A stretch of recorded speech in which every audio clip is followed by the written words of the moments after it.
during spring break, and the leaders of the historically black town should have their back. To reach a compromise between the city and partygoers, civic leaders decided to try to make Freaknick more acceptable by changing its theme. They added a job fair and a community basketball game with concession stands along Auburn Ave. Although the city's attempt to turn Freaknick into Atlanta's Black College Spring Break celebration would prove to be unsuccessful, Mayor Bill Campbell assured that with the allocation of $175,000 for security and cleanup, the event would run much smoother than last year.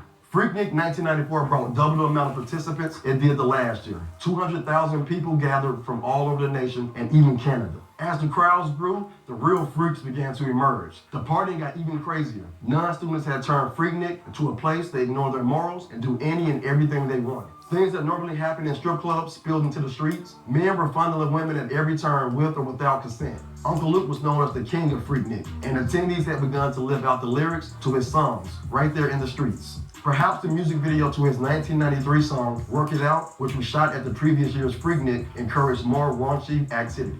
But unfortunately, it made Freaknick a little more dangerous for women who weren't willingly participants in the lewd behavior. Arrests for disorderly conduct, indecent exposure, and public lewdness increased, and the media reported all of the unmentionable incidents.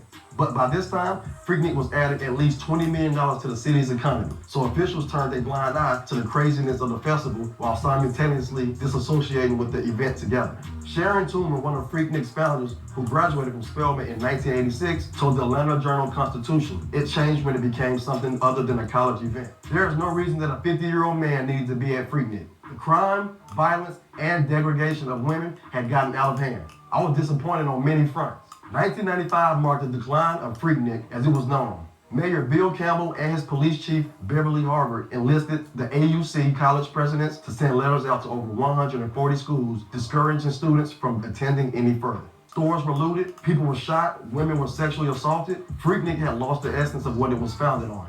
And it was widely accepted among the college students that it was non-students engaging in wild behavior.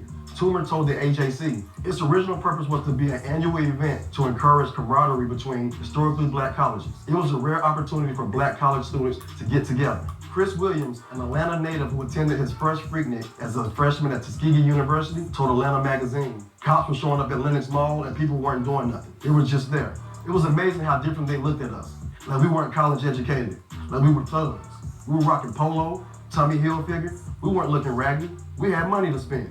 At this point, businesses would close early and hotels would refuse reservations to those attending Freaknick. And although there was a whopping $1 million budget for security and cleanup, it wasn't enough to clean the image of what Freaknick had become. In 1996, the mayor decided to distance himself and the city government from Freaknick, asserting that they were not in the party business. He formed the Atlanta Committee for Black College Spring Break, composed of clergy, students, business leaders, and neighborhood activists to facilitate anything having to do with Freaknick. There were more attempts to rebrand Freaknick in efforts to bring the festival back to what it used to be. Jonathan Gaines, a senior at Georgia State University at the time, proposed the Freedom Fest to bring more positivity to the event. He echoed most of the black community's disappointment that the city was not willing to help turn the Spring Break Festival around, even after students' attempts to clean it up.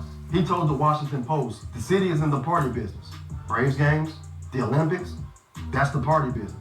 There was a dark element that loomed over Freaknick the next 2 years before it came to its unfortunate end. Police presence grew more intense and the traffic was more controlled. By 1997, Atlanta had posted nearly 300 no cruising zone signs throughout the city. They had effectively rebranded to the Sweet Auburn Fest and was much more controlled than the previous years. The vibe of the original Freaknick was totally erased and the number of attendees continued to decline. The Associated Press reported in 1998 that the Atlanta Committee for Black College Spring Break would no longer welcome Freaknick. "We cannot support events that bring lewd activities, sexual assaults, violence against women, and public safety concerns. Fire trucks not being able to reach victims, and ambulances not being able to reach hospitals in a timely manner," said committee chairman George Hawthorne. In 1999, there were less than 50,000 Freaknick attendees, and most of the people there were men. But the Baltimore Sun reported sights of men driving around aimlessly looking for women. Police heavily monitored activity and stepped in quickly with any signs of nudity or lewd behavior. It was the worst year yet for the festival. Other black college festivals began to pop up around the nation as students went elsewhere for their spring break celebrations. The city of Atlanta got its wish, and in 1999, the celebration of Freaknick officially ended. There have since been more than recent attempts to revive the notorious festival, most notably in 2019, the promotion group After Nine Partners, who now owns the trademark for Freaknick, hosted 20,000 attendees at the Solaris Amphitheater in Atlanta. The one-day festival hosted performances by some frequent guests of the original Freaknick like Uncle Luke, Trina, and Jermaine Dupri. The goal was to bring Freaknick back, but in a more positive way. Although guests had a good time at the new Freaknick, most recalled that it would never top the original, and it's probably best to let it rest. Celebrities have paid homage to the festival with Freaknick-themed parties, and T-Pain even produced Freaknick, the musical and animated TV special based on the infamous festival that aired on Cartoon Network. Freaknick was so prominent, it had a different world characters, Whitley and Freddie, ready to risk it all to attend. And all the way in Los Angeles, Anthony Anderson's character Dre in Blackish recalled while sharing a college anecdote with his kids that what's happened at Freaknick stays at Freaknick. What made this festival so special, you would have to have experience to understand.